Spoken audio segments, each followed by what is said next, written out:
Amém, queridos? Paz seja convosco. Amém. Amém. Glórias ao nome do Senhor. Finalizamos na semana passada João capítulo 2.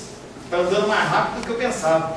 João capítulo 2, nós vamos iniciar hoje o Evangelho de João, capítulo 3. Já deixa aberto aí esse texto.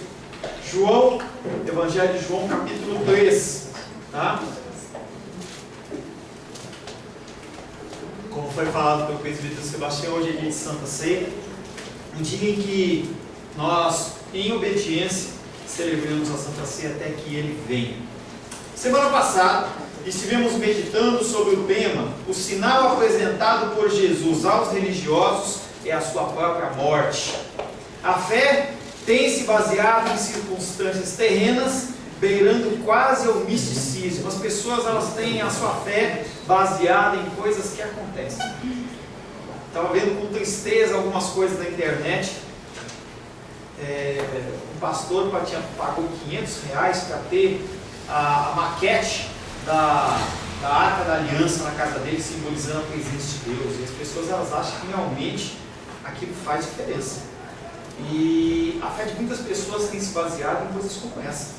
Por isso que a gente vê aí fora tanta bagunça, tanta coisa fora da palavra de Deus, fora bíblica, porque as pessoas, elas não querem se preocupar em estudar e conhecer realmente a palavra de Deus. Elas preferem basear sua fé em coisas que acontecem, em um elemento, em um testemunho, e essa fé é uma fé fraca, é uma fé que não subsiste. Tá? Essa é a triste realidade da igreja nos nossos dias. O versículo que ficou da semana passada, Romanos 10, 17, e assim a fé vem pela pregação, e a pregação pela palavra de Cristo. A fé não vem por outro caminho, querido. Não vai pelo testemunho, não vem por experiências que você possa ter tido, porque experiências passam. A gente falava semana passada, se realmente as experiências fossem algo que definissem a sua fé, com certeza você ia se lembrar de uma série de livramentos e coisas que você passou, de experiências boas com Deus, e mesmo assim, quando vem a luta e a dificuldade, você não lembra disso. A fé, ela só vem pela palavra de Deus. Não precisamos de nada além da palavra. O nosso ministério é um ministério pautado na palavra. Eu tenho dificuldade com festas, com eventos, já falei isso para você algumas vezes. Não estou preocupado com muitas coisas a não ser a ministração da palavra. As pessoas, elas vêm para mim com projetos, com ideias, mas eu falo para você, eu não vou abandonar o estudo da palavra, a pregação da palavra e o serviço pastoral para encabeçar atitudes sociais. Eu espero que você tenha esse desejo no coração, você venha com um projeto e aí a gente pode estar orando e trabalhando junto, mas eu, de maneira nenhuma, eu vou me afastar do estudo da palavra, das visitas e tudo mais, dos discipulados, para tocar obras sociais. O objetivo primaz da igreja é pregar a palavra de Deus, porque ela que gera fé. Ela é a que nos dá vida e nos transforma. Que possamos abandonar os shows e nos apegar apenas à palavra de Deus. Chega de shows da fé. Nós precisamos da palavra de Deus. A palavra de Deus hoje tem como título: Nicodemos vai até Jesus. Não foi Jesus que foi até Nicodemos, mas Nicodemos que foi até Jesus.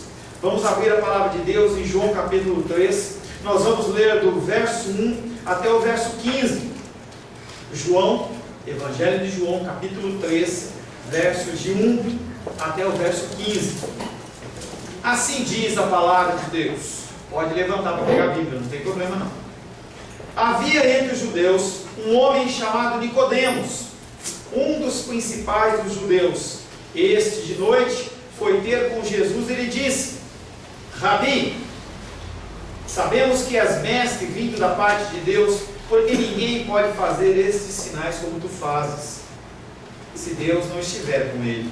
A isto respondeu Jesus: em verdade te digo, que se alguém não nascer de novo, não pode ver o reino de Deus. Perguntou-lhe Nicodemos: como pode um homem nascer sendo velho? Pode porventura voltar ao ventre materno e nascer uma segunda vez? Respondeu Jesus: em verdade te digo, quem não nascer da água e do Espírito não pode entrar no reino de Deus. O que é nascido da carne é carne, o que é nascido do Espírito é Espírito. Não te admires de eu te dizer, importa-vos nascer de novo. O vento sopra onde quer, ouves a sua voz, mas não sabes de onde vem, nem para onde vai. Assim é todo o que é nascido do Espírito. Então lhe perguntou Nicodemos: como pode suceder isso? Acudiu Jesus: tu és mestre em Israel e não compreendes essas coisas? Em verdade te digo, que nós dizemos o que sabemos e testificamos o que temos visto, contudo não aceitais o nosso testemunho. Se tratando de coisas terrenas, não me credes, como crereis se vos falar das coisas celestiais? Ora, ninguém subiu ao céu, senão aquele que de lá desceu, a saber, o Filho do Homem, que está no céu. E do modo por que Moisés levantou a serpente no deserto, assim importa que o Filho do Homem seja levantado, para todo que nele crê, tenha a vida eterna. Palavra do Senhor, amém? Amém. Senhor, em nome de Jesus, nós lemos a Tua palavra que é viva e eficaz, a Tua palavra que gera mudança e gera transformação. Estamos, Pai querido, carentes da Tua presença, estamos carentes da Tua graça, do Teu amor. Precisamos Te conhecer mais, precisamos mais do Senhor, Pai. Nos submetemos essa noite ao Teu Espírito Santo. Eu me submeto, Pai querido, na função, Pai querido, de ministrador. Peço ao Teu Espírito que coloque as Tuas palavras na minha boca, coloque, Pai querido, os Teus pensamentos na minha mente, para que eu possa trazer um recado santo ao coração dos meus irmãos e das minhas irmãs, e que eles possam, Pai, em nome de Jesus, receber um recado que transforme as suas vidas, gere mudança, gere, Pai querido, mais e mais comunhão com o Senhor. É o que te pedimos em nome de Jesus. Amém. Amém. Glórias a Deus. Nicodemos, ele fazia parte de um grupo chamado fariseus. Quem é esse grupo dos fariseus e aonde eles apareceram? O grupo dos fariseus, ele aparece na época do cativeiro babilônico. Quando o povo de Israel, as tribos de Israel, elas estão com o coração endurecido, elas são levadas para um cativeiro babilônico. E lá, aquele povo de Israel não tinha como adorar a Deus, porque eles tinham princípios. Princípio, por exemplo, de só levantar a adoração no templo de Jerusalém. Um templo que deixou de existir, porque ele foi destruído. Só foi reconstruído depois com a volta, na época de Neemias e Esdras. Mas aquele povo todo estava lá, e eles não tinham como fazer. E eles começaram a ter a seguinte preocupação: o que vai acontecer com a nossa cultura? O que vai acontecer com os ensinamentos que a gente aprendeu? O que vai acontecer? E alguns homens piedosos, eles se levantaram no meio dos israelitas e falaram assim: não, nós vamos estudar, nós vamos começar a ensinar, nós não vamos deixar a nossa cultura morrer. E eles começaram a estudar e começaram a ensinar as pessoas os protótipos de sinagoga, que é onde eles se encontram, como nós nos encontramos nos salões de culto. Eles começaram a ensinar a palavra de Deus, eles começaram a falar dos ensinamentos, e aquele corpo de pessoas chamado fariseus teve um papel muito importante naquela época. O problema é que com o passar dos anos, aqueles homens eles começaram a se desvirtuar, eles começaram a angariar conhecimento apenas pelo conhecimento, eles sabiam a palavra de Deus, mas não colocavam em prática. Eles não tinham amor, eles não tinham misericórdia, e eles começaram a querer implantar a palavra de Deus apenas pela lei.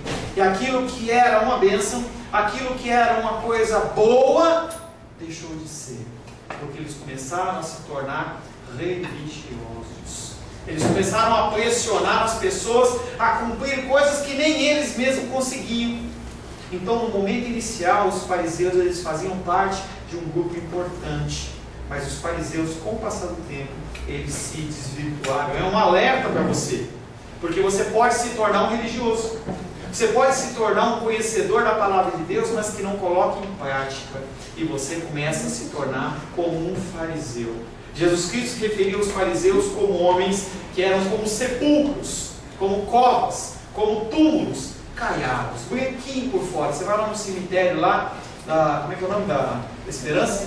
Da Esperança, você vê aqueles túmulos bonitos. Eu e Rosângela estivemos lá em Buenos Aires, a gente viu o cemitério deles lá em Buenos Aires, lindo, obras majestosas, coisas lindas, mas dentro deles, morte, mau cheiro, podridão. Jesus Cristo se referia a esses homens desta maneira. Eles falavam, mas eles não faziam. Jesus Cristo olha para esses homens e fala: fazei e guardai, pois, tudo que eles vos disserem, porém não os imiteis nas suas obras, porque dizem e não fazem. Entenda que aqueles homens, eles funcionavam como reguladores da palavra, mas eles não colocavam em prática. Eles eram homens que observavam o que os outros faziam, mas eles mesmos não faziam. E Jesus Cristo chama a atenção deles e fala assim: olha, o que eles falam é verdade. O que eles falam realmente está escrito. Aquilo que eles estão falando é realmente ensino do Pai. Mas ouça o que eles falam, mas não façam como eles fazem. Prestem atenção no que eles falam, ponham em prática o que eles falam, mas não ajam como eles agem. Nicodemos, como os demais, continua ligado por sua espiritualidade superficial, por sua dependência de sinais, por sua compreensão terrena, e ainda atua de noite. Nós vamos falar bastante sobre essa ida dele a Jesus de noite. Ele respeita Jesus como um igual, ele chama ele de rabi, ele chama ele de mestre.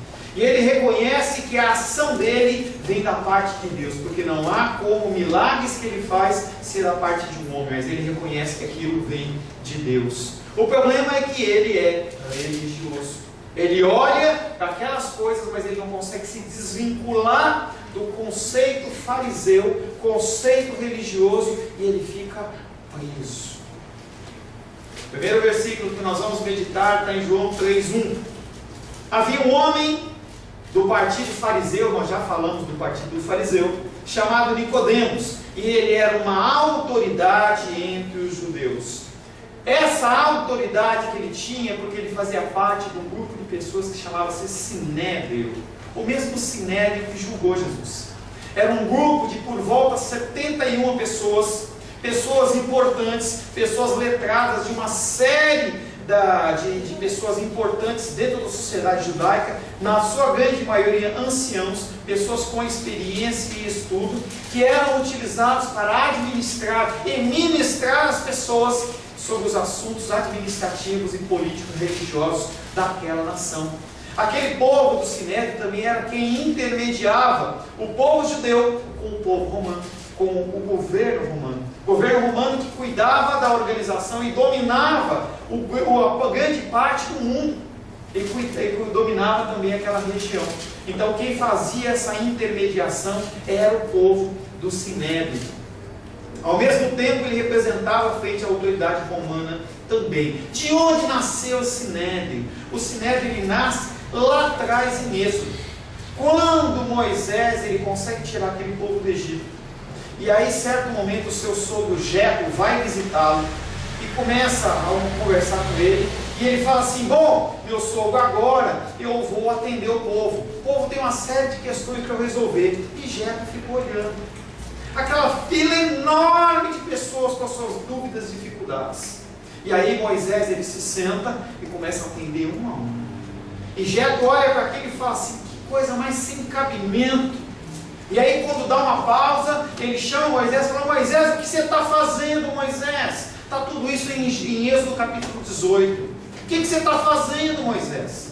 Não, eu estou ensinando, porque eles têm dúvidas, eles têm discussões, têm dificuldades, coisas que eu preciso decidir. Ele falou: gente, você vai se matar e você vai matar o povo. Calorzão de 40 graus, aquele homem sentado e aquela fila enorme no sol. E ele fala assim: vou te dar uma ideia, Moisés. Você faça o seguinte: escolha entre o povo pessoas que são sábias, pessoas que são inteligentes, pessoas que são ligadas na palavra, que conhecem, pessoas fiéis à palavra, pessoas que andam com você e entendem o que você vai fazer. E você constitui esses homens como líderes, como pessoas que vão representar você no meio do povo. Então ele dividiu aquelas pessoas que eram líderes, para que aquelas pessoas fossem julgando. Então alguns julgavam situações entre 100 pessoas, outros em 1000, outros em 50, havia uma série de divisões. Quando houvesse casos mais importantes, eles levavam para Moisés. E aí você me pergunta: de onde veio a estrutura do Código Judiciário Brasileiro? Da Bíblia.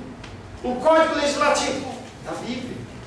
Tudo vem da palavra de Deus. Se você consegue identificar as coisas da palavra, fica muito claro e muito fácil. Se você olhar, você tem a Constituição brasileira. Dentro da Constituição brasileira você tem cláusulas que são cláusulas pétreas, que não podem ser alteradas.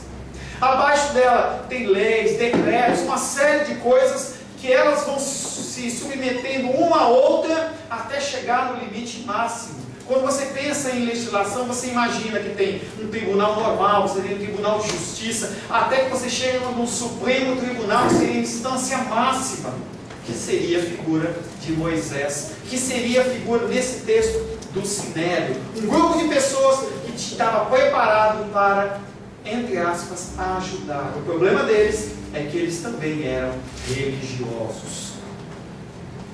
João capítulo 3, verso 2 diz: este Nicodemos, de noite foi visitar Jesus e lhe disse: Rabi, sabemos que vens da parte de Deus como mestre, porque ninguém pode fazer os sinais que tu fazes se Deus não estiver com ele. A fé de Nicodemos não está fixada na palavra de Deus. A fé de Nicodemos está fixada nos sinais. Nicodemos foi se encontrar à noite com Jesus e há várias possibilidades. A primeira possibilidade que vai passar no teu coração é: o cara estava com medo. E é uma possibilidade, tá? O apóstolo poderia estar com medo de ser referenciado como uma pessoa que vai conversar com Jesus. Uma pessoa que era do Sinédrio e ia conversar com Jesus poderia perder sua força política. Sim, é possível. Pode ter sido apenas um detalhe histórico. Pode ter sido apenas uma ilustração que fosse de noite.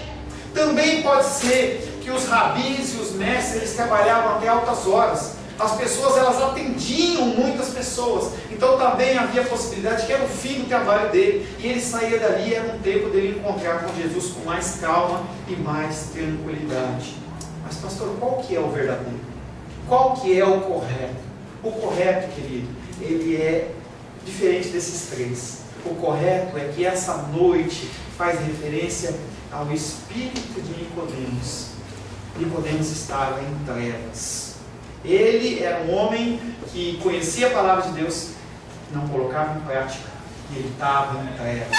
Quantos de nós vivemos em trevas? Eu conheço a palavra de Deus, eu sou batizado, eu vou na igreja, e continua com o coração em trevas. Como que você sabe isso, pastor?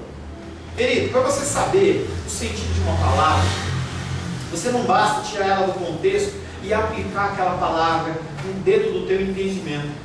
A palavra, ela por si só não tem significado nenhum. O pastor Ayrton, ele dá uma ilustração que eu não lembro de cabeça inteira, mas se você falar a palavra manga é fruta, é manga de camisa, é manga daquele lampiãozinho. Tem um monte de opções para você usar. Se você não pegar essa palavra e colocar num contexto e explicar, você não sabe o que significa. E aí eu peguei dois textos para explicar para você o que é esse trevas. E isso chama-se lexicografia. Pastor, o que é isso? Parece que está me xingando. Não, é o estudo do sentido da palavra. Então você pega todo o estudo que aquela pessoa escreveu, você vê onde ela aplicou aquela palavra e você vai descobrir o sentido que ela quer dar. O primeiro texto está em João, capítulo 9, verso 4. É necessário que façamos as obras daquele que me enviou. Enquanto é dia, a noite vem, enquanto ninguém pode trabalhar. Olha a noite, aí falando sobre trevas espirituais. É necessário que façamos as obras daquele que enviou enquanto é dia. A noite vem, quando ninguém pode trabalhar. Um outro texto de João 13:30 diz: e ele, tendo recebido o bocado, saiu logo, e era noite, falando da figura de Judas, quando foi entregar Jesus Cristo aos sacerdotes. Judas estava em comunhão com os homens.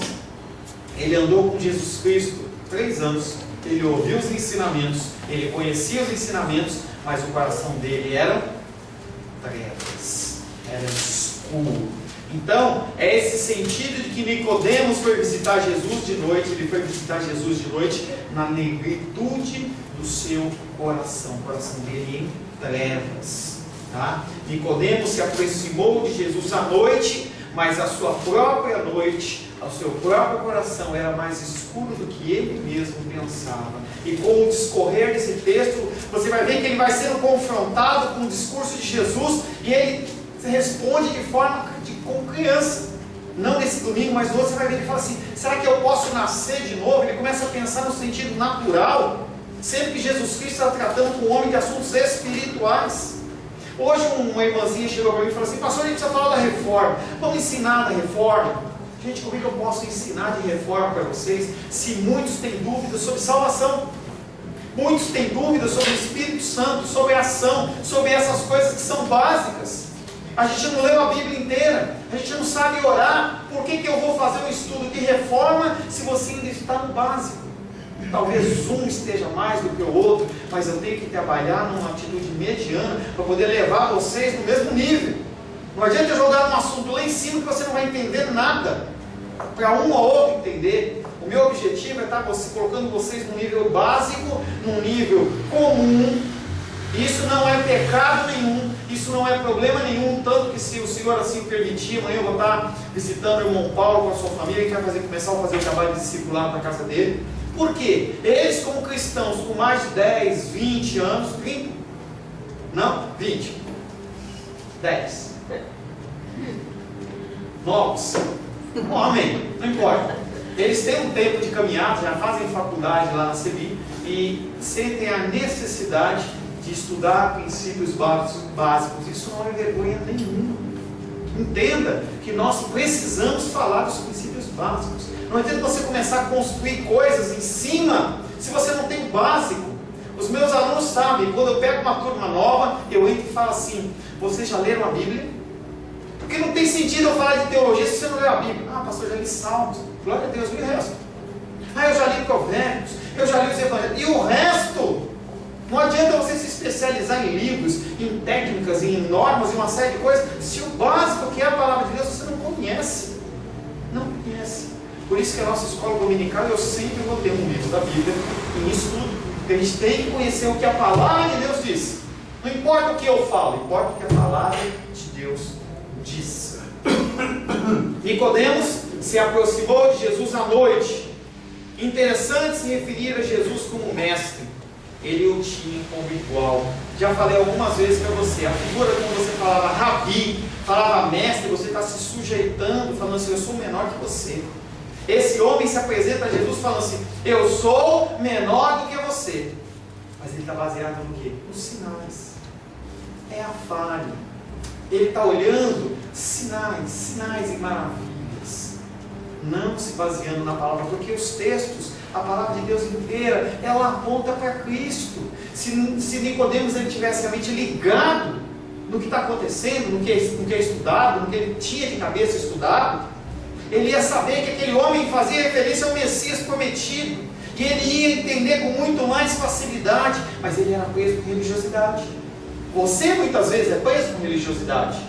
Quando a gente fala do credo apostólico, às vezes a pessoa fica chocada, daquele medo, eu vou falar, igreja católica.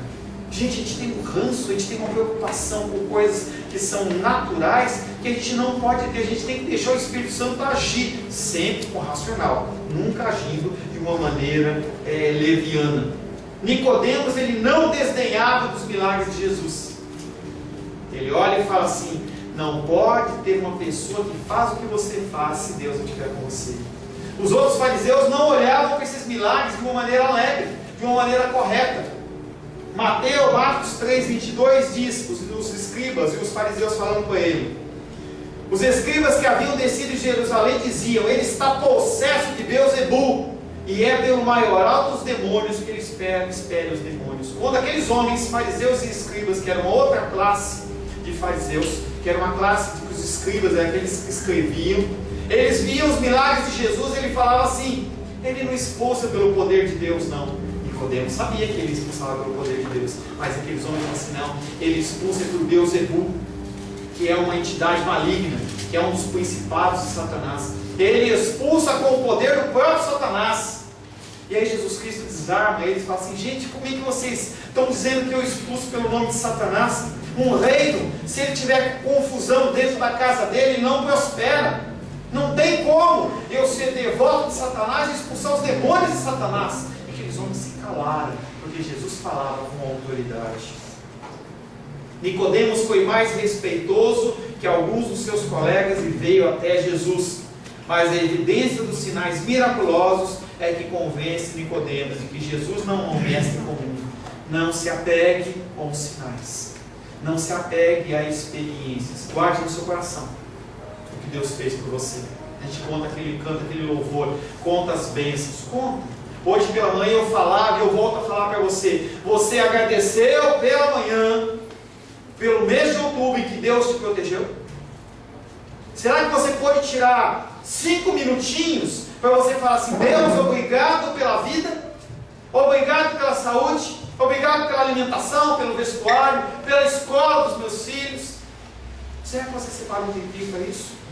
Muitos não. Muitos não. Isso é triste, porque você não reconhece Deus como seu Senhor. Se você reconhecesse, você tinha agradecido. A boa nova é que você pode se arrepender até a Santa Ceia, em qualquer momento que você quiser. Você abaixa a sua cabecinha aí e fala: Senhor, muito obrigado. Você canta aqui, eu te agradeço. Mas mais do que você cantar, eu te agradeço nas músicas de louvor, é você ter um coração grato nas coisas que acontecem no dia a dia. Ele espera de vocês. Ele não precisa disso, mas Ele espera que você tenha um coração grato. Um coração que conhece, segue reconhecer que Ele é Senhor da sua vida. Por que nós entregamos dízimos e ofertas? Porque nós reconhecemos que o Senhor, Ele é aquele que nos supre das nossas necessidades. Só por causa disso. Alguns fazem por obrigação, outros fazem porque são obrigados, outros fazem porque são pressionados, outros fazem com base de troca e barganha, mas os filhos de Deus fazem por gratidão. Se o Senhor não tivesse comigo, eu não tinha sobrevivido ao mês de outubro. Eu tinha tido dificuldades. O Lourdinha hoje mandou mensagem para mim assim: pastor, eu não tenho como ir hoje na igreja de manhã. Meu joelho está ruim, está doendo. Mas o Senhor proporcionou que ela conseguisse vir agora à noite. É motivo de gratidão. A gente tem que parar de olhar nas coisas que nós não temos e começar a olhar para as coisas que nós já recebemos. Isso chama-se gratidão. É um sinal dos filhos de Deus. Nicodemos de que Nicodemos se convence que Jesus é mestre, e não é um mestre comum, porque ele veio de Deus, por causa dos seus sinais, que é Jesus Cristo. Quando olha, ele olha e fala assim, João 20, 29, porque me viste e creste? Bem-aventurados que não viram e creram. Quando Deus não te dá o que você pede, você continua acreditando nele. Quando Ele não te dá o que você pede, você continua amando, adorando, considerando Ele como o Senhor da sua vida. Esse texto fala sobre isso. Fala sobre o momento em que os discípulos estão olhando e eles se alegram também com aquele tipo de coisa que vai acontecer. E Jesus fala: vocês estão acreditando porque vocês estão vendo? Bendito, bem-aventurado aqueles que creem sem ver. Isso chama-se fé. Pessoas que recebem sinais são incrédulos. Você não precisa de sinais para você crer, porque você tem a palavra de Deus. A palavra de Deus é aquela que te dá certeza do caminho que você tem que andar, das coisas que você tem que fazer e do cuidado de Deus pela sua vida, porque Ele entregou o seu Filho amado por você. Será que Ele não te daria graciosamente as outras coisas? Porque me viste e creste, bem-aventurados que não viram e creram. Nicodemos ainda não reconhece Jesus Cristo como Deus, mas ele já o eleva à posição de Moisés, porque Moisés já falou que haveria um homem que viria com poder, com autoridade, que as pessoas deveriam segui-lo. Deuteronômio 18,15 diz: o Senhor teu Deus te suscitará um profeta no meio de ti, de teus irmãos, semelhante a mim, e a ele ouvirás. Moisés, ele sabia que ele não era o Messias. Ele sabia que alguém iria vir, e esse alguém ia ser Jesus, que ele não conhecia pelo nome, mas ele sabia que o Filho de Deus iria vir. E aí, dentro desse texto ainda, ele usa dois plurais. Primeiro, ele fala de sinais. Nós estamos no 2º capítulo de João. Quantos sinais já tiveram? Você lembra? Caná da Galileia. Qual foi o outro? Por que fala em sinais? Por que ele está falando plural? Gente, entenda. que a palavra de Deus mesmo testifica, nós vamos ver do texto logo em seguida. Jesus Cristo, ele fez milagres e maravilhas numa quantidade tal, que se as pessoas tivessem querido escrevê-los, a palavra de Deus diz que não tem livro suficiente para fazer tantos milagres que ele fez. Jesus Cristo, ele fez muito mais milagres. Caná da Galileia foi o primeiro. Naquela sequência ele foi fazendo milagres e maravilhas, ele foi curando, ele foi salvando, ele foi levantando mortos, ele foi curando leprosos, dando vista a cegos, curando enfermos de audição, ele foi curando, foi fazendo, só que não estava mostrando. Mas Nicodemos, ele viu, por isso que ele fala.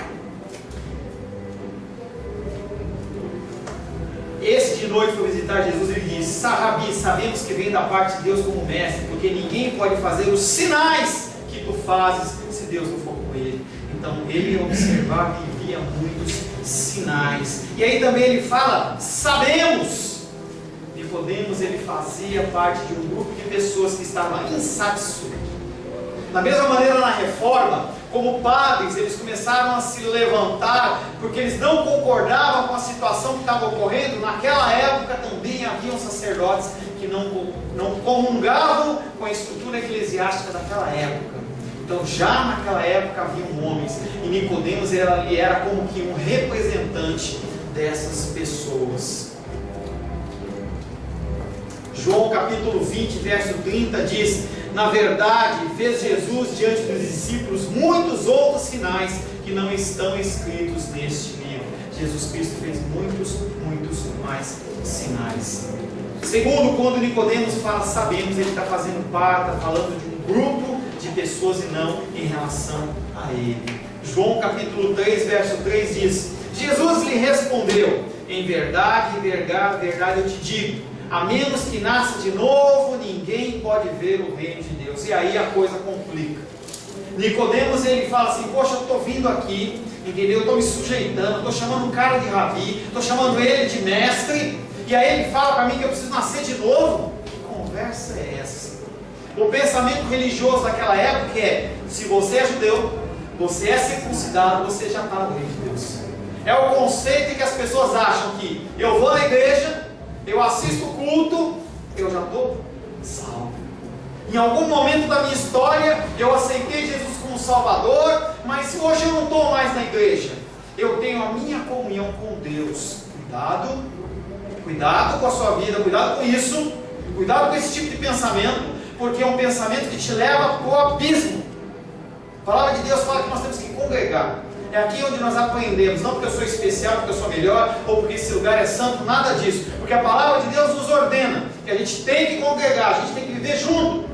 As pessoas têm que interagir com elas, umas com as outras. E quando você se afasta do rebanho e fala assim: eu me basto, que perigoso. Você está andando em direção ao abismo. Você começa a virar o seu próprio pastor, você começa a virar o seu próprio sacerdote e chega a se tornar o seu próprio Deus.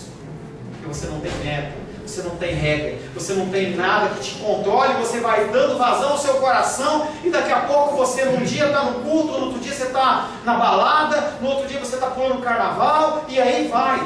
Na semana passada, a Rosana estava lendo um livro e estava dando testemunho de uma mulher lá e ela estava falando assim, que ela estava ensinando como ler a palavra. Eu não li o livro, foi o que eu dei para ela. E aí eu sei que tem uma observaçãozinha dela lá, que uma das trabalhos que ela tem, ela faz fantasia de Halloween.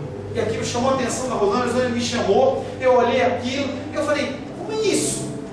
Como é que a pessoa pode comungar com uma coisa que é do mundo e uma coisa que não é do mundo? Porque o Halloween, que também foi comemorado ontem, é uma festa pagã, que é o dia das bruxas. O dia das bruxas, as bruxas são contrárias aos princípios cristãos. Não tem nada daquilo de coisa bonitinha, não. Estamos falando em coisas malignas. Se você não sabe, no dia das bruxas, os centros de macumba, eles não abrem. Por quê? Porque o diabo ele tem toda a liberdade de andar pelas ruas, pela liberdade que o povo dá. E o povo, como é que pode trabalhar de um lado e do outro? Como é que pode fazer uma coisa ou outra? Você precisa se posicionar. Ou você é de um lado ou você é do outro. Muito cuidado com esse tipo de coisa. Muito cuidado. Jesus lhe respondeu: em verdade eu te digo, a menos que nasça de novo, ninguém pode ver o reino de Deus. Nós estamos falando na escola dominical sobre os mandatos da criação. Tem coisas do tipo, você tem um uso descuidado da água. Você está dando sinal que você não é cristão, querido. Mas pastor, o que tem a ver? Tem tudo a ver, porque nós somos comissionados por Deus para cuidar da natureza. E eu não vou falar sobre isso. Se quiser você venha na dominical, ou então você leia, veja os vídeos. Mas cuidado com o teu cristianismo. O teu cristianismo não é um cristianismo que está falando nessas paredes aqui, não. Tem que ser um cristianismo que é exteriorizado.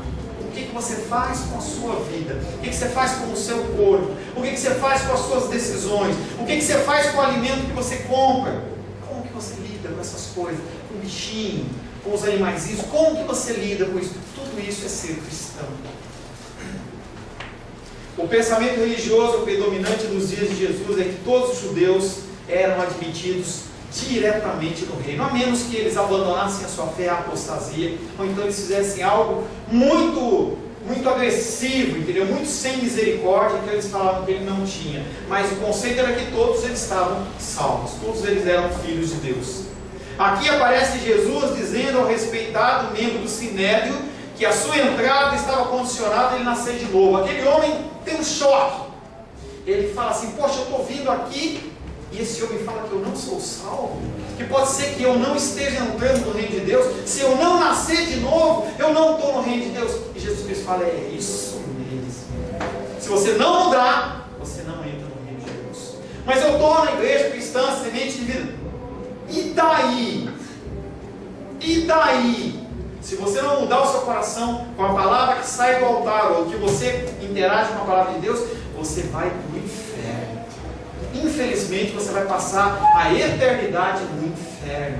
Independente se você tem 1, 2, 5, 10, 20, 30, 50, 60, 70 anos de crente, Deus não está nem aí com a quantidade de anos que você tem de cristão. Nem aí. O que depende é como você vai finalizar a sua vida. Quando você morrer, e você for recolhido, quem que você vai apresentar ao Senhor? Quais vão ser os frutos que você vai apresentar a Deus? Esse homem, Nicodemos, ele tinha a apresentar apenas frutos de religiosidade. Jesus Cristo olha no coração dele e vê apenas isso. No contexto judeu, nascer de novo quer dizer receber do alto. Mas eu sou judeu já. Você tem que nascer de novo.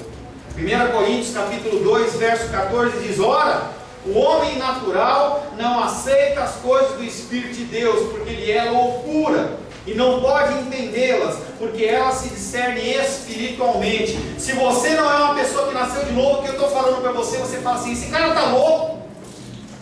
Você olha pastores na televisão e você fala assim: espera um pouquinho, o que o meu pastor está falando é uma coisa, esse cara está falando totalmente diferente. Quem que está certo? Se você não tiver o discernimento do Espírito Santo, você não vai saber. Não vai saber.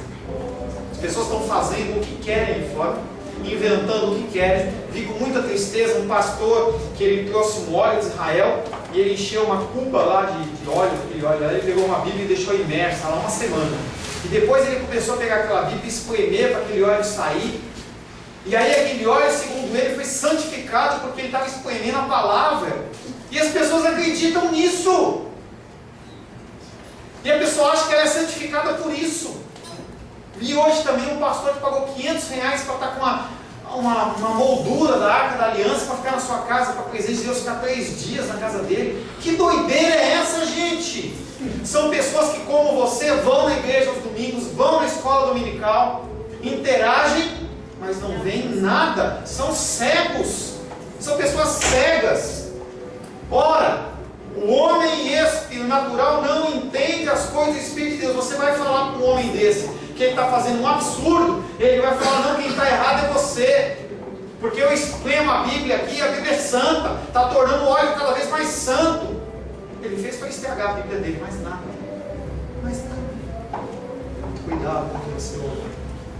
Será que você que está dando risadinha, você consegue discernir as coisas do Espírito, ou você é carnal? Se você não discerne, você pode até achar que é engraçado, mas você vai para o mesmo lugar daquele cara. Trevas, trevas, trevas, trevas. João chama esse discernimento, João chama de você entender as coisas do Espírito, de você viver as coisas do Espírito, de vida eterna. O tema do segundo nascimento, ele não só é falado em João capítulo 3. O tema do novo nascimento, ele fala de outras passagens da Bíblia, você vai em duas delas. Tito, capítulo 3, verso 5. O apóstolo Paulo escreve para o seu discípulo Tito, ele diz o seguinte: não por obras de justiça praticada por nós, mas segundo a sua misericórdia, ele nos salvou mediante o lavar regenerador e renovador do Espírito Santo. Você precisa lavar as suas vestes, você precisa mudar o seu comportamento, você precisa parar antes de tomar alguma decisão e falar assim: Deus, eu faço isso, eu faço aquilo. Qual que é a sua vontade? Qual que é o seu querer? 1 Pedro capítulo 1, 23 diz: pois fostes regenerados não de semente corruptível, mas de incorruptível, mediante a palavra de Deus, ao qual vive, e ela é permanente. A palavra de Deus, ela tem que estar dentro do seu coração. A palavra de Deus, ela tem que ser aquela que guia você, que faz quando você tiver que tomar aquela decisão, ela faz você pender para o lado do Senhor. Aquele que nasce de novo vê a luz do dia. Aquele que nasce do ventre da sua mãe, pela primeira vez ele vai ver a luz.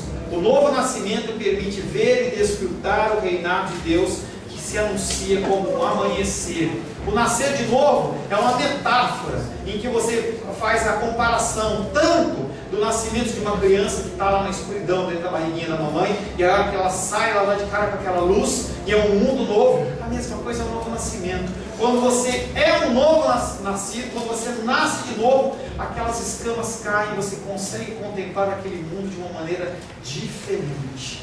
Coisas que antes não te incomodavam começam a te incomodar. E aí tem aquele jargão que a pessoa fala: quando eu virei crente, parece que tudo começa a dar errado. Não é.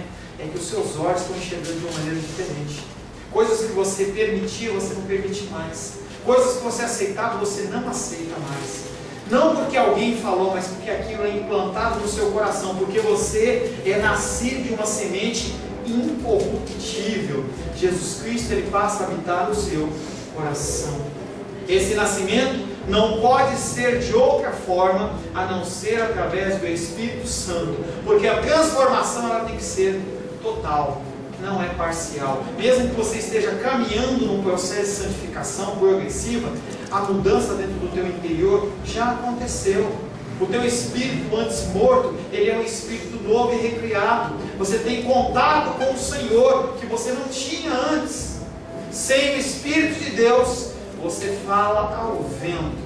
Sem Jesus Cristo no seu coração, as suas rezas, as suas orações, elas ficam no vento. Porque o único caminho a Deus chama-se Jesus Cristo. O último versículo de hoje, João capítulo 3, verso 4. Agora ele vai colocar para fora o que está no coração dele. Jesus Cristo já falou que ele não é salvo. Fala para ele que ele tem que cumprir mais alguma coisa. E esse homem desce do salto, se podemos dizer assim, e diz: como pode um homem nascer sendo velho? Poderá ele entrar uma segunda vez no seio da sua mãe e nascer? Parece uma resposta absurda, até ignorante. Talvez uma resposta que uma criança pequenininha desse, talvez a Sofia, talvez o Arthur, pessoas mais menores pudessem dar. Mas esse homem, que era um ancião, ele era um sábio, ele foi pego de uma maneira tão inesperada que ele não consegue imaginar que ele não é salvo.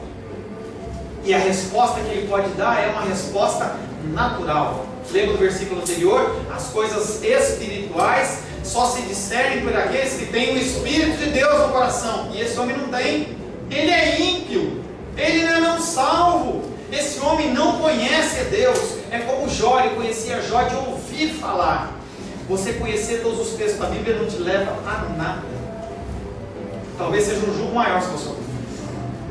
A partir do momento que você coloca em prática, passa a ser bênção na sua vida. Como pode um homem nascer sendo velho? Poderá ele entrar segunda vez no seio ou na barriga da sua mãe e nascer de novo?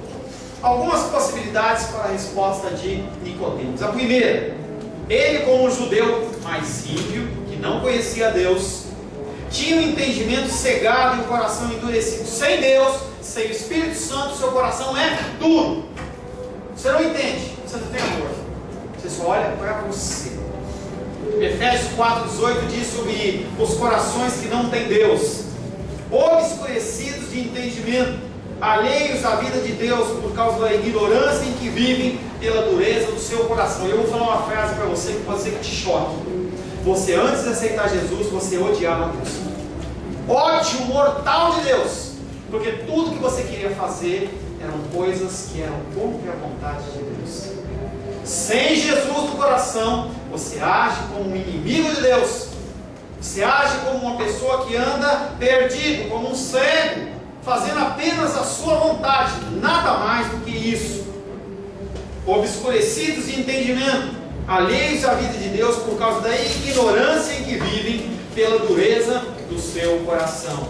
Uma segunda opção: alguns se perguntam se ele propositalmente respondeu essa questão que Jesus vem falar de nascer de novo, também de uma maneira metafórica, de uma maneira assim, alegórica, como se ele estivesse falando alguma coisa. Você falou estranho, eu também respondo estranho. Só que Provérbios 16:18 vem falando sobre o coração de Nicodemos, que era um coração soberbo. Como você, Jesus, está falando que eu que sou do Sinédrio, sou fariseu, conheço a Torá inteira, sou respeitado entre os homens, você vem falar que eu não sou salvo. O texto de Provérbios diz sobre essas pessoas e fala: a soberba precede a ruína, e a altivez do espírito a queda. É por causa de coisas como essa que eu não posso deixar de atender o pedido como do Paulo, que chegou aí para ver e falou assim: nós precisamos de discipulado. O que eles estão falando? Nós não somos nada e nós precisamos de ajuda. É diferente desse texto. E eu conheço a vida deles um pouco. Eles fazem faculdade. O Paulo faz um curso de capacitação. São pessoas que leem, têm uma vida cristã. Eles olham e falam assim: nós precisamos conhecer mais de Deus. Não é que nem Nicodemos. Nicodemos, ele está se colocando como soberbo. Você acha que você é quem? E a terceira hipótese, que é a mais correta: ele não entendeu nada do que Jesus falou. As palavras entravam no ouvido daquele homem e ele não entendia absolutamente nada. Você às vezes traz pessoas para a igreja e a pessoa olha e fala assim: muito legal, culto, mas eu não entendi nada. É por isso que as pessoas começam a colocar dança, coloca show de luzes, e eu trago teatro, eu trago isso, eu trago aquilo outro, porque a palavra não é suficiente. Você está pregando para não convertidos, para pessoas que não têm Deus e nem querem ter. Elas querem ter um momento ali de tranquilidade, elas querem ter uma paz no coração. E aí o que acontece? As pessoas oferecem a ele artifícios. Fazem uma festa aqui, vamos fazer uma viagem aqui, vamos fazer uma festa aqui, um evento aqui, porque a pessoa precisa de alguma coisa para ela se sentir bem. Querido, você não vai encontrar isso. Meu objetivo não é te entreter, não é fazer você ficar felizinho, contentinho, mas é deixar você como um aluno meu lá de Ceilândia, que agora está em Taguatinga, e ele fala assim para mim: pastor, tem coisas que você fala para a gente na sala de aula e eu passo o fim de semana inteiro masticando. Tem um aluno lá de Braslândia, fala da turma lá da Edilene, em que o cara fala assim: o primeiro dia que eu dei uma pegada neles por causa de horário, que eu falei sobre princípios bíblicos dentro da palavra de Deus, sobre o privilégio deles estarem estudando, uma série de coisas, aquele homem ficou chocado, ele foi se fechando, cruza o braço e ficou ali naquela posição de defesa, louco para levantar e me dar um soco na cara, e ele ficou mastigando aquilo.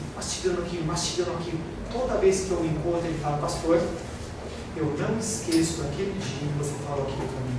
Aquilo mudou a minha vida. Glórias a Deus, mudou a minha vida. Porque eu comecei a olhar para as coisas de horário de uma maneira diferente. E ele mudou, porque a palavra de Deus, não foi o que eu falei, porque a palavra de Deus entrou no coração dele, e aí ele ficou com aquela palavra gemendo, mexendo no coração dele, gerando transformação, e ele muda. Isso é a atitude de um homem, de uma mulher de Deus, transformação. Só que esse Nicodemos, ele conhecia a palavra na sua letra, mas ele era cego de entendimento, e Oséias fala sobre isso.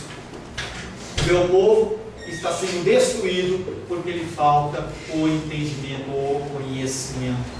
Para Jesus, nenhuma dessas possibilidades é válida. Você pode apresentar a desculpa que você quiser, pois o novo nascimento não vem do esforço humano. Você não consegue nascer de novo porque você vem muito na igreja, você vai num monte, você faz jejum, você ora muito, mas é uma coisa que é graça do Senhor, uma ação graciosa de Deus. O que fica essa noite para você, antes de eu dar a frase final? Você precisa mudar. Pastor, de novo você está falando isso, precisa mudar. Eu não vejo mudança em você. Eu não vejo mudança em mim. Você também, pastor? E cada vez que eu olho no espelho, eu vejo cada vez mais como eu sou falho, como eu sou pecador, Senhor. Não é uma coisa, uma faculdade apenas minha ou apenas sua. Por isso que nós temos que caminhar dia após dia, após dia, após dia, após dia. Por isso que quando eu olho e falo assim, eu quero me batizar, e eu vejo as crianças da nossa igreja, quando elas falam assim, eu quero me batizar, eu converso muito sério com elas. Porque é uma decisão em que você entra numa posição diferente. Não é só tomar um banho, você tem que entender o que você está fazendo. É muito importante. A palavra de Deus, ela tem que gerar mudança e transformação na sua vida. Para você pensar o culto da semana que vem, será que Nicodemos mudou? Será que Nicodemos foi impactado por essa palavra? O que aconteceu com Nicodemos? Feche seus olhos.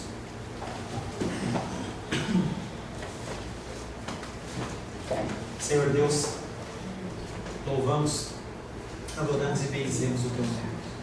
Tu és o único Deus vivo, aquele que reina e aquele que para sempre. Nós nos apresentamos, Pai, como Nicodemos na tua presença, cegos de entendimento, sem discernimento, sem entendimento, e nós dependemos do Senhor. Estamos prestes, Pai querido, a tomar a santa ceia do Senhor, e se o Senhor, Pai, não agir nas nossas vidas, nós seremos encontrados como blasfemos em relação à tua santa ceia. O Senhor pede que nós nos examinemos. O Senhor pede para que nós olhemos os nossos corações e então bebamos da santa ceia do Senhor. Tem misericórdia de nós, Pai. Tem misericórdia de nós, porque nós não sabemos olhar para o Senhor como um Deus misericordioso, como um Deus de amor, mas nós olhamos como alguém, como um gênio da lâmpada que está e existe apenas para satisfazer as nossas necessidades. Pedimos perdão ao Senhor, Pai querido, porque o mês de outubro se foi e nós não reconhecemos na grandeza, na integridade, Pai querido, da inteireza, todas as coisas que o Senhor nos concedeu. A saúde, Pai, o alívio das dores, Pai, o refrigério das dores, das dificuldades, o alimento, o vestuário, a moradia, essa casa, Pai querido, que se abre, Pai, o sustento, tudo isso proveio do Senhor, Pai. Nada do que temos, nada do que somos, nada do que podemos pensar ou imaginar, Pai, está fora, Pai, dos teus pensamentos, dos teus desígnios. Nos submetemos a Ti, Pai, em nome de Jesus. Amém. Glórias ao Senhor. A paz seja convosco. Meu nome é Paulo César.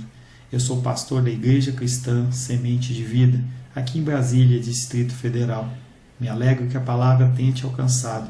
A palavra faz isso. Ela alcança as pessoas aonde quer que elas estejam. E você foi agraciado com esta palavra. Não que eu tenha nada especial a te dizer. A palavra ela é suficiente e ela usa quem ela quer. E eu me alegro por ter sido um canal para poder te abençoar. Mas eu quero te dizer que não basta você ser um ouvinte. Não basta ser uma pessoa que se alegra quando você ouve a palavra de Deus. A vida ela é feita de decisões. Se você está ouvindo essa palavra hoje, eu creio que o Espírito Santo tem um propósito especial com você. Muito mais do que prosperidade, muito mais do que uma cura física, uma cura emocional ou espiritual, Ele quer te alcançar para a vida eterna. Nós investimos nosso tempo, nós investimos as nossas forças em coisas terrenas, mas o Senhor ele tem muito mais a oferecer. Ele tem sim para você a cura, Ele tem sim para você a prosperidade, mas Ele tem muito mais que isso. O Submeta-se a um Deus que Ele é capaz de mudar e transformar a sua vida por completo. Creio que o Espírito Santo Ele é capaz de tocar o teu coração. Quero pedir que você curve a sua cabeça. Senhor, em nome de Jesus, coloco na tua presença essa vida que ouve esta ministração, que ouve esta palavra. Pai, eu não tenho capacitação nenhuma, mas o teu Espírito Ele é capaz sim de tocar nesta vida, gerar nela mudança, transformação, arrependimento, e que ela possa simplesmente bater no peito, convencendo-se que é pecadora e que precisa de um Deus salvador. Não há um caminho a ti, meu Deus, que não seja através de Cristo. E eu lhe peço, Pai querido, que você alcance essa vida e ele possa sim tomar uma decisão pessoal pelo Senhor, em nome de Jesus. Amém. Amém, meu querido. Amém, minha querida. Fico contente que você esteja ouvindo essa ministração até o fim. E peço que você não se limite a ouvir os cultos pela internet. Você procure perto da sua casa uma igreja, um lugar que proclame a palavra do Senhor. Eu oro para que o Espírito Santo te direcione nessa busca, porque muita coisa tem sido oferecida que não é o Evangelho. Eu abençoo a sua vida em nome de Jesus. Amém.